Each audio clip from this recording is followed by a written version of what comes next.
6 अगस्त की रात रूस यूक्रेन युद्ध ने नया मोड़ ले लिया। रूस ने यूक्रेन पर अब तक का सबसे बड़ा हवाई हमला किया, जिसमें सैकड़ों ड्रोन और दर्जनों मिसाइलों का इस्तेमाल किया गया। राजधानी कीव समेत कई शहर घंटों तक दहलते रहे। इसी बीच यूक्रेन के राष्ट्रपति व्लादिमीर जेलेंस्की ने रूस से व्यापार जारी रखने वाले देशों पर सख्त टैरिफ और प्रतिबंध लगाने की मांग की। उन्होंने साफ कहा कि रूस की आक्रामकता को रोकने के लिए केवल शब्दों से काम नहीं चलेगा, ठोस कदम उठाने होंगे। वहीं अमेरिकी राष्ट्रपति डोनाल्ड ट्रंप ने भी संकेत दिए हैं कि वे रूस पर प्रतिबंधों के दूसरे चरण की तैयारी कर रहे हैं। शनिवार रात रूस ने यूक्रेन पर 800 से ज्यादा ड्रोन और 13 मिसाइलें दागी, जिनमें 4 बैलिस्टिक मिसाइलें भी शामिल थी। राजधानी कीव में 11 घंटे तक एयर रेड सायरन बजते रहे। कैबिनेट ऑफिस मिनिस्टर्स की इमारत पर हमला हुआ, जिससे ऊपरी मंजिलों में भीषण आग लग गई। यह पहला मौका था जब किसी सरकारी इमारत को इस तरह निशाना बनाया गया। रिहायशी इलाकों पर भी ड्रोन हमले हुए, कई इमारतें तबाह हो गई।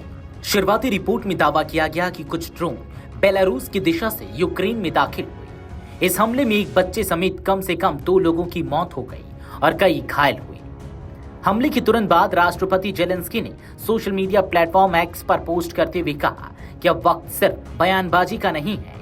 उन्होंने लिखा, रूस और उससे जुड़े व्यक्तियों पर सख्त प्रतिबंध, टैरिफ और व्यापार पर रोक लगनी चाहिए। रूस को आर्थिक नुकसान महसूस होना जरूरी है, तभी दुनिया को असली नतीजे दिखाई देंगे। एक इंटरव्यू में जेलेंस्की से पूछा गया कि चीन में पीएम मोदी, शी जिनपिंग और व्लादिमीर पुतिन की मुलाकात को वह कैसे देखते हैं और क्या उन्हें लगता है कि डोनाल्ड ट्रंप की तरफ से भारत पर टैरिफ लगाने की योजना उल्टी पड़ सकती है।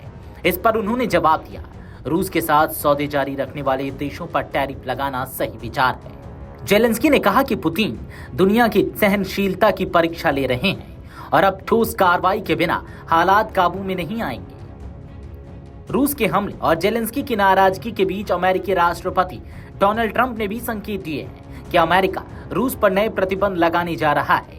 व्हाइट हाउस में जब उनसे पूछा गया कि क्या वे सीधे व्लादिमीर पुतिन को निशाना बनाएंगे, तो उन्होंने कहा, हाँ, मैं तैयार हूं। ट्रंप पहले भी रूस और रूस से तेल खरीदारों पर कड़े प्रतिबंध लगाने की चेतावनी दे चुके हैं। अब माना जा रहा है कि प्रतिबंधों के दूसरे चरण में ऊर्जा और वित्तीय क्षेत्रों को टारगेट किया जा सकता है। रूस का यह हमला न सिर्फ यूक्रेन बल्कि पूरी दुनिया के लिए चिंता का विषय है। यूरोपीय संघ और नाटो देशों ने इस हमले की निंदा की है। कई देशों का कहना है कि रूस की बढ़ती आक्रामकता अंतर्राष्ट्रीय शांति के लिए खतरा है। अगर एक्सपर्ट्स की माने तो अमेरिका और उसके सहयोगी देशों ने रूसी तेल और गैस पर टैरिफ या प्रतिबंध बढ़ा दिए तो रूस की अर्थव्यवस्था पर गहरा असर पड़ सकता है। हालांकि यह भी सवाल है कि क्या भारत और चीन जैसे बड़े देश इन कदमों का समर्थन करेंगे या नहीं। रूस यूक्रेन युद्ध में 6 अगस्त की रात का हमला नए अध्याय की शुरुआत है। जेलेंस्की की मांग है कि दुनिया अब और कठोर हो, जबकि ट्रंप ने भी नए प्रतिबंधों का इशारा दे दिया है। सवाल यही है कि आर्थिक दबाव रूस को पीछे हटाएगा या फिर यह संघर्ष और लंबा खिंच जाएगा। Video desk अमरुजाला.com।